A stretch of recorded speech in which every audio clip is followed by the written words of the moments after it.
الحمد لله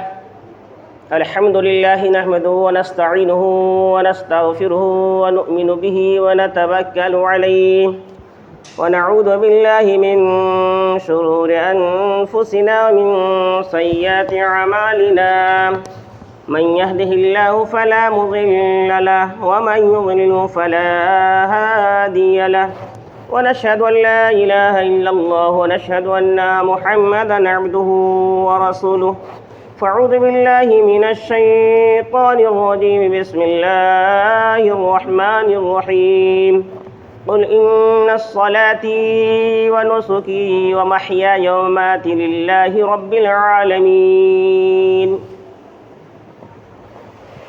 آج بھی ہو جو ابراہیم سا ایماں پیدا، آج بھی ہو جو ابراہیم سا ایماں پیدا، آگ کر سکتی ہے انداز گلستہ پیدا۔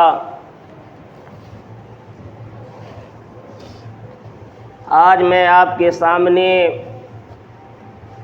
حضرت ابراہیم، ان کے لخت جگر حضرت اسماعیل نبینا علیہم الصلاۃ والسلام کے تذکرے کرنے کی جسارت کر رہا ہوں۔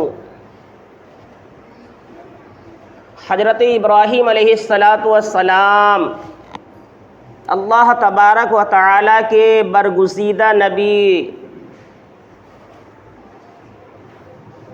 پیغمبر ہیں، چہیتے نبی ہیں۔ حضرت ابراہیم علیہ الصلاۃ والسلام کو رب قدیر نے بہت آزمایا۔ آزمانے والا خدا، امتحان دینے والے حضرت ابراہیم علی نبینا علیہ الصلاۃ والسلام کی ذات مقدس ہیں۔ حضرت ابراہیم علیہ الصلاۃ والسلام ایک ایسے ماحول میں، ایک ایسے گھرانے میں پیدا ہوئے، سارا گھرانہ بت پرستی میں مبتلا تھا، بتوں کو خدا مانتا تھا، بت بناتا اور بت بیچتا تھا۔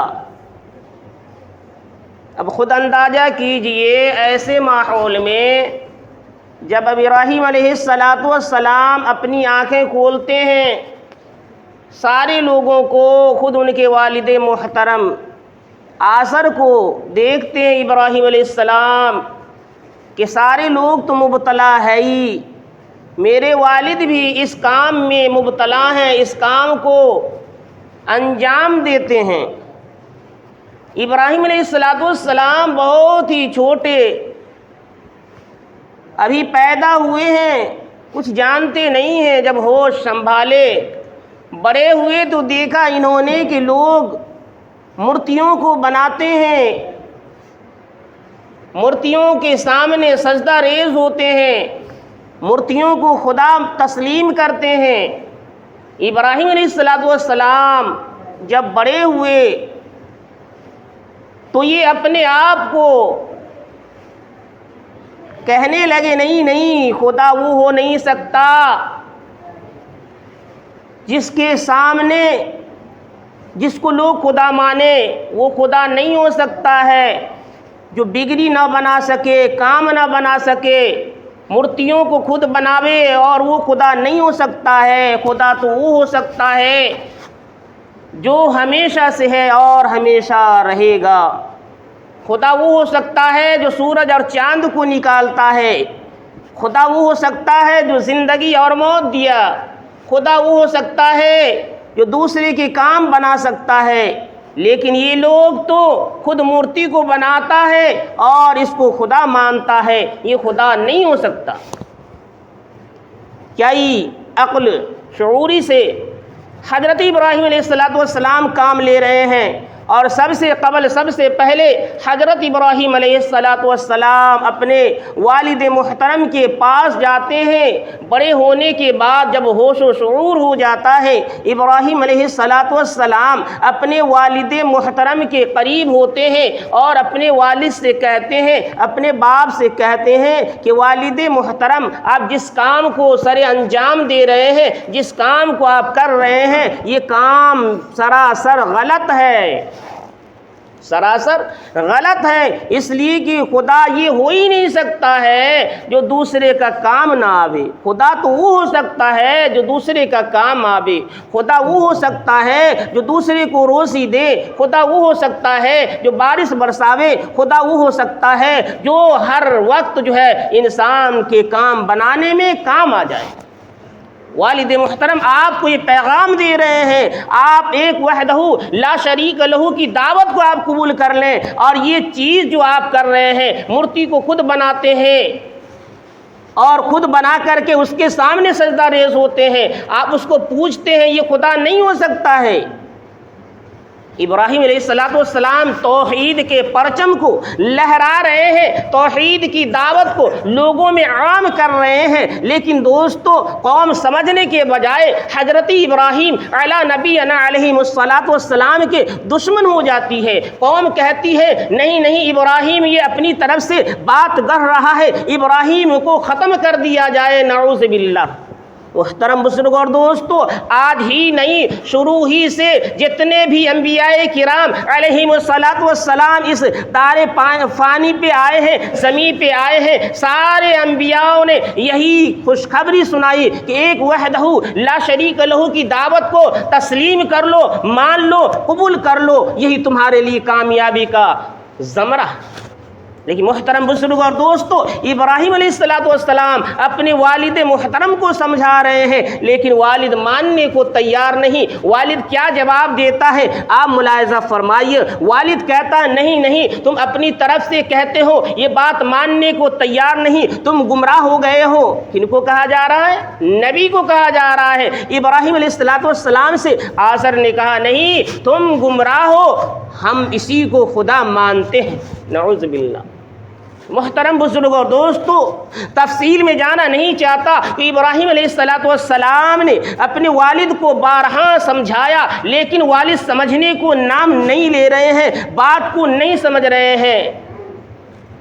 تمام لوگ ابراہیم علیہ السلام کے جانی دشمن ہو گئے، اور تمام قبیلے کے لوگ دشمن ہو گئے، دوستو اقارب دشمن ہو گئے، قبیلے دشمن ہو گئے، خود ان کے والد آزر بھی دشمن ہو گیا، اور کہا کہ نہیں نہیں، ابراہیم کو ملک سے، گاؤں سے نکال دینا چاہیے، گھروں سے باہر کر دینا چاہیے۔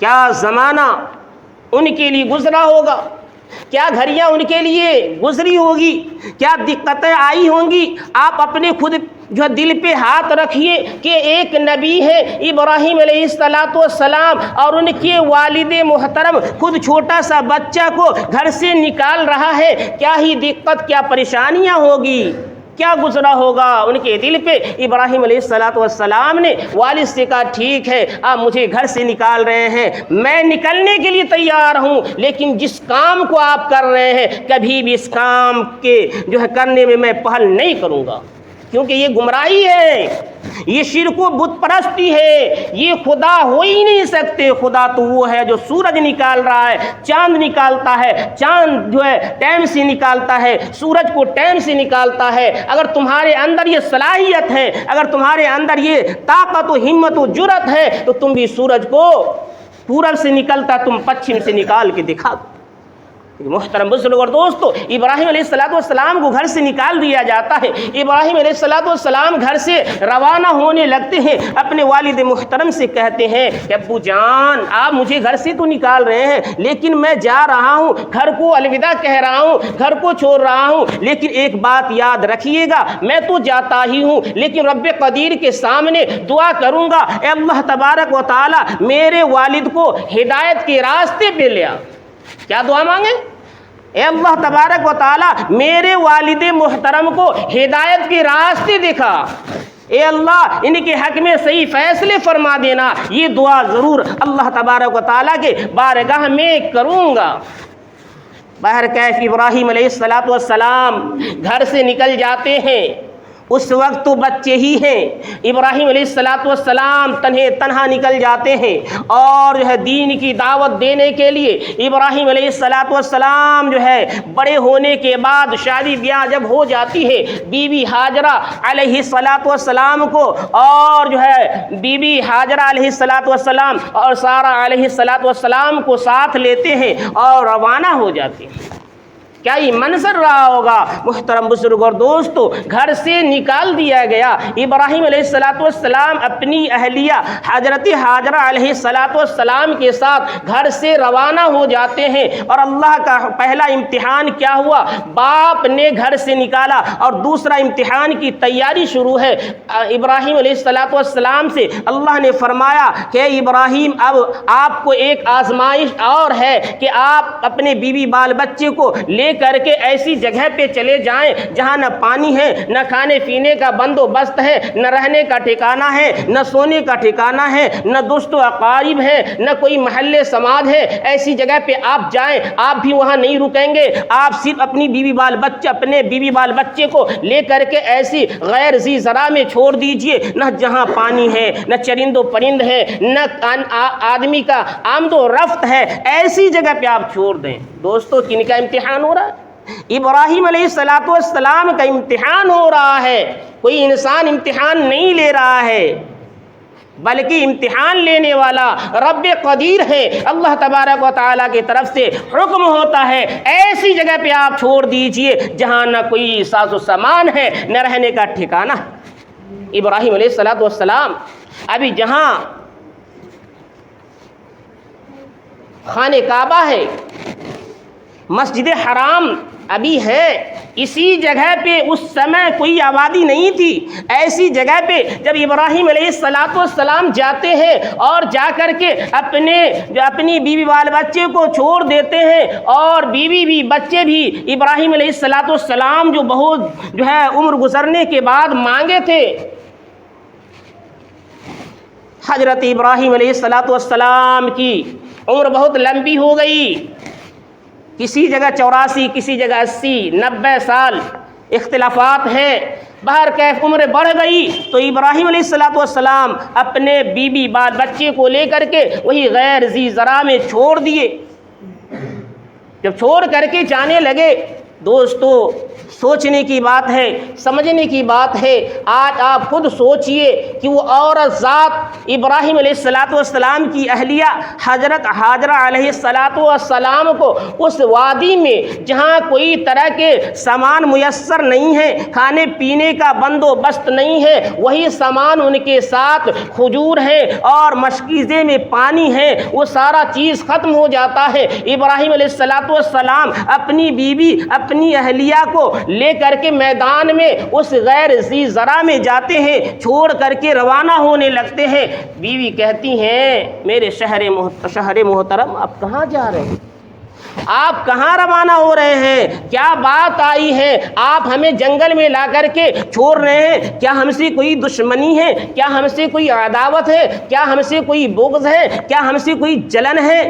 دوستو یہ کون کہہ رہی ہے؟ بیوی کہہ رہی ہے. لیکن محترم بزرگ اور دوستو ابراہیم علیہ السلام کہتے ہیں نہیں بیوی، آپ سے دشمنی نہیں ہے، آپ سے عداوت نہیں ہے، آپ سے بغض و حسد نہیں ہے، بلکہ رب قدیر کا اعلان ہوا ہے. رب قدیر نے مجھے حکم دیا ہے آپ اپنے بال بچوں کو ایسی جگہ پہ چھوڑ دیجئے جہاں کوئی چیز بندوبست ہوئی نہیں. یہ دوسرا امتحان. محترم بزرگ اور دوستو دل کو تھامیے اور سوچئے کہ وہ غیر ذی زرع سارا جنگل، وہاں کوئی آدمی کا آمد و رفت نہیں ہے اور اس ایسی جگہ میں ابراہیم علیہ السلام توحید کے پرچم کو بلند کرنے کے لیے، اللہ تعالیٰ کے حکم کو نافذ کرنے کے لیے، اللہ تبارک و تعالیٰ کی ربوبیت کو بتانے کے لیے، اللہ تبارک و تعالیٰ کے ایک ہونے کے لیے لوگوں میں جا رہے ہیں، پیغام توحید کو سنانے کے لیے. ادھر ہاجرہ علیہ السلام اپنے چھوٹے سے بچے، دودھ پینے والے بچے اسماعیل علیہ السلام کو گود میں لے کر کے دودھ پلاتی ہیں. کچھ زمانہ گزرتا ہے, دودھ جو چھاتی سے آنا بند ہو جاتا ہے, مسکیسے کا پانی ختم ہو جاتا ہے, کھجور جو لے کر جاتی ہیں وہ سارا کھجور ختم ہو جاتا ہے, کھانے پینے کا کوئی سامان ہے ہی نہیں ہے, پینے کا پانی بھی نہیں ہے. ذرا اندازہ کیجئے, حاجرہ علیہ السلام بے-تاب ہو جاتی ہیں, پریشان ہو جاتی ہیں, حیران ہو جاتی ہیں. پریشانی میں وہ آگے قدم بڑھانے لگتی ہے, رب قدیر سے دعا کرتی ہے, اللہ تبارک و تعالی اگر پانی نہیں مل پایا, میرے چھوٹے بچے جو بہت عمر گزرنے کے بعد آپ نے عطا فرمایا ہے, اے اللہ تعالیٰ یہ بچے کی جان چلی جائے گی, مجھے اپنا پرواہ نہیں ہے, اسماعیل کی پرواہ ہے.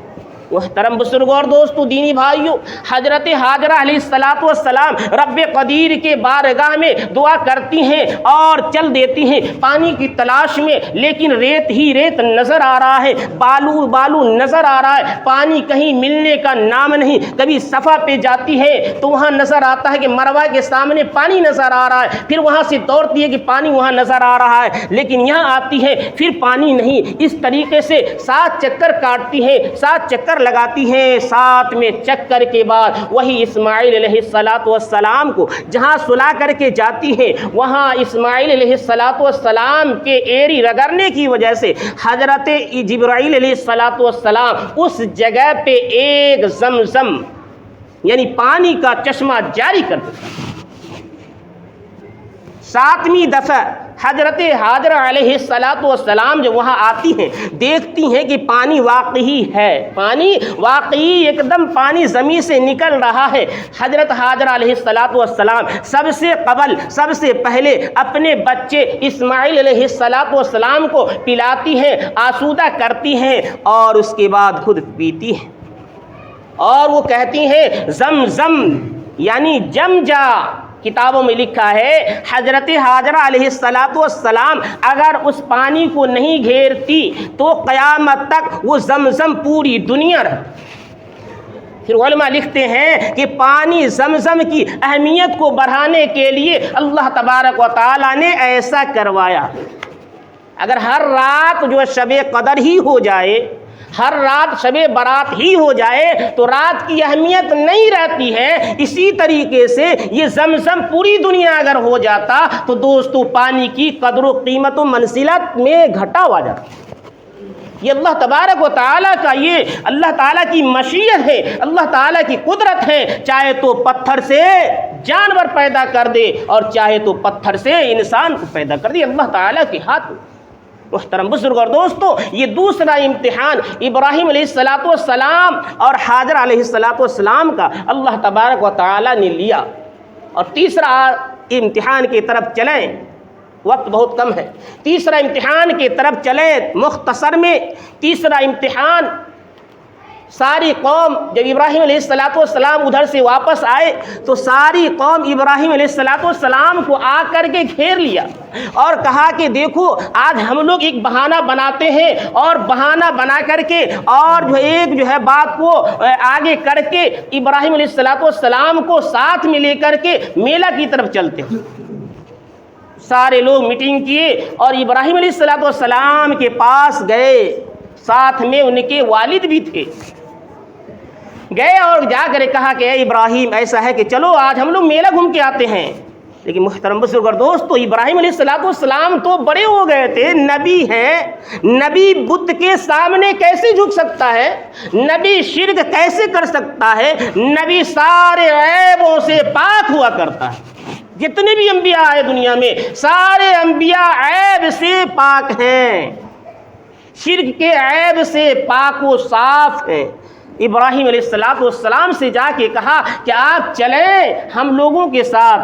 تو ابراہیم علیہ السلام نے کیا جواب دیا؟ ابراہیم علیہ السلام نے کہا انا سقیم, میں بیمار ہوں. حالانکہ وہ بیمار نہیں تھے, بیماری اس لیے بتائے کہ مجھے شرک کی طرف لے جائیں گے, اور شرک کرنا بہت بڑا گناہ ہے, گناہ عظیم ہے, اس لیے اپنے آپ کو بیمار بن بیٹھے.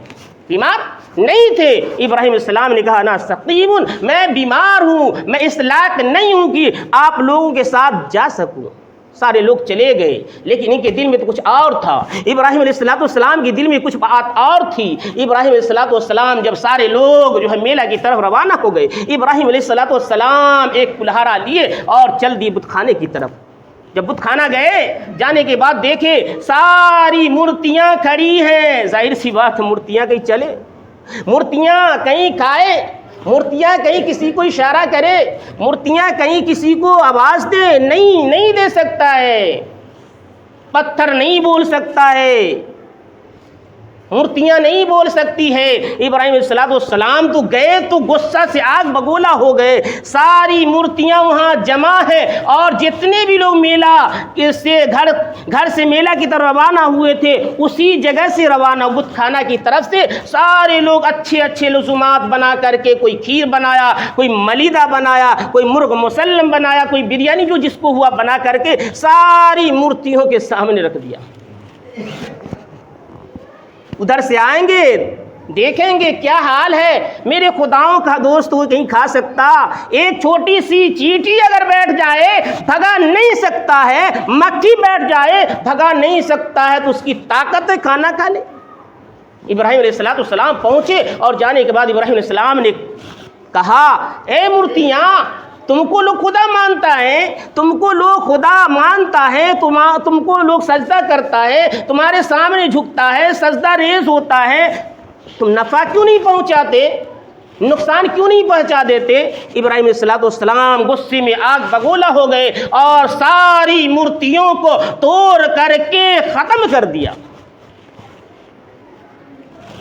ابراہیم علیہ السلام توڑنے کے بعد ایک بڑی مورتی جو تھی اس پہ کلہاڑی کو رکھ دیا، اور یہ کہہ دیا، اے مورتی، تمہارے خدا، تمہارے لوگ اگر آوے جو تم کو خدا مانتا ہے اس سے بتا دینا۔ غصہ میں بولنے، حالانکہ بتا نہیں سکتا ہے۔ ابراہیم علیہ السلام گھر چلے آئے، وہ لوگ واپس سے آئے تو دیکھا بھائی یہ میرے خداؤں کے ساتھ ایسی توہین، ایسی گھناؤنی حرکت، ایک بھی میرا خدا کھڑا نہیں ہے۔ کسی کا ہاتھ ٹوٹ گیا، کسی کا پاؤں توڑ دیا گیا، کسی کی آنکھ ختم ہو گئی، کسی کا زبان کاٹ لیا گیا، کسی کی آنکھ ختم ہے۔ ظاہر سی بات، زبان بول سکتی ہے، آنکھ دیکھ سکتی ہے، کان سن سکتی ہے، پیر چل سکتا ہے؟ نہیں، وہ تو ایک نمونہ کے طور پہ آج بھی دیکھتے ہیں مورتی لوگ بناتے ہیں۔ طاقت نہیں ہے بول سکتے، طاقت اس میں بھی آ سکتا ہے جب رب قدیر اس میں طاقت دے دے۔ بہرکیف ابراہیم علیہ السلام کو لوگ بلاتا ہے، نہیں کوئی یہ کام نہیں کیا ہے، کسی کی ہمت و جرات طاقت نہیں ہے یہ کام کو انجام دے، لیکن مجھے امید ہے، مجھے یقین ہے کہ ایک ہی شخص ہے جو اس کام کو انجام دے سکتا ہے، اس کام کو کر سکتا ہے۔ اگر 2-4 منٹ ٹائم لگ جائے تو معافی چاہتے ہیں۔ تو کیا ہے کہ اس کام کو ایک ہی آدمی کر سکتا ہے، وہ کون ہے؟ حضرت ابراہیم ہے۔ دوستو، نبی ہیں، ابراہیم علیہ السلام کو بلایا جاتا ہے۔ ابراہیم علیہ السلام جب آتے ہیں، ابراہیم علیہ السلام سے پوچھا جاتا ہے، ابراہیم علیہ السلام سے سوال کیا جاتا ہے، اے ابراہیم، تم میرے خداؤں کے ساتھ ایسی توہین کیا ہے؟ کیا میرے خداؤں کو تم توڑا پھوڑا ہے؟ ابراہیم علیہ السلام کہنے لگے، کیا مجھ سے پوچھتے ہو؟ تمہارا خدا تو خود بڑا کھڑا ہے، ان سے پوچھ لو۔ سارے خدا نے گر گئے ہیں، لیکن تمہارا خدا تمہارے عقیدے کے مطابق وہ خدا ہے، تم اس سے پوچھ لو۔ کلہاڑی بھی اسی کے گردن پہ لٹکی ہوئی ہے، اس سے پوچھ لو، وہ تو بتائیں گے ہی۔ بہرکیف دوستو، ابراہیم علیہ السلام کو ہی قصوروار ٹھہرایا لوگوں نے، اور ٹھہرانے کے بعد حضرت ابراہیم علیہ السلام کو تکلیف دینے کے لیے، اذیت پہنچانے کے لیے محترم بزرگ اور دوستو، بہت ساری لکڑیوں کو جمع کیا گیا، بہت ساری لکڑیوں کو جمع کیا گیا، اور بہت سارے گھی جمع کیا گیا، اور حضرت ابراہیم علیہ السلام کو اس آگ میں ڈالنے کے لیے آگ کو دھنکایا گیا، آگ کو سلگایا گیا۔ آگ کے شعلے جب آسمان کو چھونے لگے، آسمان کی بلندی کو جانے لگا، اب لوگوں نے سوچا کہ ابراہیم کو اس میں ڈالنا چاہیے۔ کون تھے ابراہیم علیہ السلام؟ نبی تھے۔ ابراہیم علیہ السلام کے قصور کیا تھے؟ کیا غلطی کیے تھے؟ کیا قصور کیے تھے؟ کیا اذیت پہنچائے تھے جن کو ابراہیم علیہ السلام کو، جو لوگ ابراہیم علیہ السلام کو آگ میں ڈالنے کی سازش بنا رہے ہیں، میٹنگ کر رہے ہیں؟ دوستو کوئی قصور نہیں تھا، صرف بات یہ تھی کہ توحید کے پرچم کو ابراہیم علیہ السلام نے لہرایا، جس کی وجہ سے لوگ آگ بگولا ہوئے۔ ابراہیم علیہ السلام کو آگ میں ڈالنے کے لیے سازش کر لیا گیا، آگ کو دھنکایا گیا، آگ جب بلندی کو پہنچ گیا، اب ظاہر سی بات ہے جو بھی وہاں سے پرندے گزرتے جل کر کے اس آگ میں گر جاتا تھا۔ اب یہ لوگ ڈر گئے، اگر قریب جاتے ہیں خود جل جائیں گے، ان کو پھینکنے کے لیے ایک جھولا تیار کیا گیا۔ ابراہیم علیہ السلام کو جھولے کے ذریعے سے ابراہیم علیہ السلام کو آگ میں ڈالا گیا۔ محترم بزرگ اور دوستو، کہنے کا یہ ہے کہ آگ کی صفت ہے جلانے کی، پانی کی صفت ہے ڈبونے کی، ہوا کی صفت ہے اڑانے کی، آگ کی صفت ہے جلانے کی۔ لیکن دوستو آگ بھی جلاتی ہے حکم ربی سے، پانی بھی ڈبوتا ہے حکم ربی سے، ہوا بھی کسی کو اڑاتی ہے حکم ربی سے۔ جب تک خدا تعالیٰ کا حکم نہیں ہوگا کوئی چیز کام نہیں کر سکتی۔ ابراہیم علیہ السلام کو آگ میں ڈال دیا گیا۔ ابراہیم علیہ السلام کو جیسے ہی آگ میں ڈالا گیا، فوراً فرشتے پہنچ گئے۔ میکائیل علیہ السلام آ گئے، اسرافیل علیہ السلام آ گئے، اسرائیل علیہ السلام آ گئے، فرشتوں کے سردار حضرت جبرائیل علیہ السلام جلوہ افروز ہو گئے، اور تمام فرشتوں نے کہا اے ابراہیم آپ کہیں تو آگ کو بجھا دیں، کسی نے کہا آپ کہیں تو آگ کو ختم کر دیں، کسی نے کہا کہ آپ کہیں تو آگ کو ہم گلزار بنا دیں۔ لیکن محترم بزرگ اور دوستو، نبی کو خدا پہ یقین ہوا کرتا ہے۔ تمام فرشتوں سے کہا آپ یہ ہمیں بتائیے اللہ تعالیٰ نے آپ کو بھیجا ہے یا خود اپنی طرف سے آئے ہیں؟ تمام فرشتوں نے کہا کہ اللہ تعالیٰ نہیں بھیجا ہے۔ جب کہ آپ کو آگ میں ڈالا گیا اسی وقت ہم لوگوں کو یہ ترس آ گیا کہ ہمارے ابراہیم علیہ السلام نبی ہو کر کے ابراہیم علیہ السلام آگ میں جل جائے اور ہم لوگ ایسے ہی دیکھتے رہے، یہ مجھے گوارا نہیں کیا، میں اپنی مرضی سے آیا ہوں۔ بولے جائیے آپ کی مرضی سے آئیں، اپنی مرضی سے آئیں تو آپ کی بات نہیں چلے گی، جائیے۔ اگر خدا کی مرضی ہوگی جلانا تو اس آگ میں چلنا ہے، آپ کی مرضی کے سامنے کچھ نہیں۔ جائیے، اللہ تعالیٰ کو بچانا ہوگا، یہ ابراہیم جو ہے اس آگ میں بچائیں گے۔ فوراً اللہ تبارک و تعالیٰ نے فرمایا یا نار کونی بردا و سلاما علی ابراہیم، اے آگ ٹھنڈی ہو جا میرے محبوب ابراہیم علیہ السلام کے لیکن کے لیے، اے آگ ٹھنڈی ہو جا، گلے گلزار ہو جا میرے محبوب ابراہیم علیہ السلام کے لیے۔ تو محترم بزرگ اور دوستو، اللہ تبارک و تعالیٰ نے ابراہیم علیہ السلام کے لیے آگ کو گلزار بنا دیا۔ گلزار کا مطلب یہ ہے نہ زیادہ ٹھنڈا نہ زیادہ گرم، معتدل۔ اور ابراہیم علیہ السلام جب اس میں تھے تو آگ جلتے جلتے پھول نما بن گیا، لیکن ابراہیم علیہ السلام کے ایک بال بھی جلانے نہ پایا۔ اور کیسے جلاتی؟ اللہ تعالیٰ کا حکم نہیں تھا، اس لیے آگ بھی جلانے کی صفت کا کام اسی وقت کرتی ہے جب اللہ تبارک تعالیٰ کا مرضی ہوتا ہے۔ اللہ تبارک و تعالیٰ کو تو امتحان لینا تھا، اللہ تعالیٰ نے امتحان لیا اور ابراہیم علیہ السلام آگ میں جا کے بھی امتحان میں کامیاب ہوئے۔ اللہ رب العزت سے دعا کیجئے کہ جو باتیں کہی گئی ہے اس پہ اللہ تعالیٰ عمل کی توفیق عطا فرمائے۔ اور ایک بات اور کہہ دینا گزارش جو ہے ضروری سمجھتا ہوں کہ بھائی آج جو ہے 29 ذی قعدہ ہو چکا ہے، اور جو ہے آج کے بعد جو ہے جو لوگ چاہتے ہیں قربانی دینا یا جن کے اوپر قربانی واجب ہو چکا ہے، وہ قربانی کے جانور لیے ہیں یا لینا چاہتے ہیں تو آج ہی اپنے ناخن بال وغیرہ بنا لیں۔ ہو سکتا ہے کہ آج چاند نکل آوے اور پھر آپ بنائیں۔